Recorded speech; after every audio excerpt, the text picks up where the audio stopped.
In this video, I'm going to show you how to type a degree symbol in Bluebeam. Now, there's actually a bunch of different ways to do this, and I'm going to show you all of them. Now, first, I'm going to select the text box over here and draw it out, so just I can show you how to do this. I'm going to type in hey over here, and I'm going to do some degree symbols next to this. So let me make this a bit bigger. There we go, perfect. Now, the first way you can do that is basically by holding down Alt-GR on your keyboard, if you have that, so Alt-GR. Usually, it's located to the right-hand side of your spacebar, so hold down Alt-GR and then press 5 at the top of your keyboard, release Alt-GR, and that's basically going to do a degree symbol like this, okay? So as you can see, okay, over here, these are degree symbols, and you can get them that way.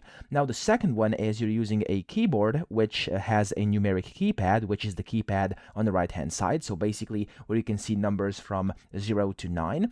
You can go ahead and do it over there as well. What you want to do is hold down your Alt key. Usually it's going to be the Alt key to the left of your spacebar, so hold down the Alt key and then type in 248 and then release the Alt key, and it's going to basically pop in the degree symbol. Now, also, if that doesn't work, you could type in, while holding the Alt key, you could use 0, 1, 7, and 6, and then when you release it, also it's going to pop up the degree symbol. But if none of these work for you, I also have a different solution. You can go ahead and just go to Google, and you could type in a degree symbol, and it's going to just pop up over here. You can copy it by clicking the copy button, and then you can just come back here and just basically right click and paste, and it's going to paste in this degree symbol. So those are all the ways. I hope this video helped you out. If it did, please subscribe to the channel and help me out as well.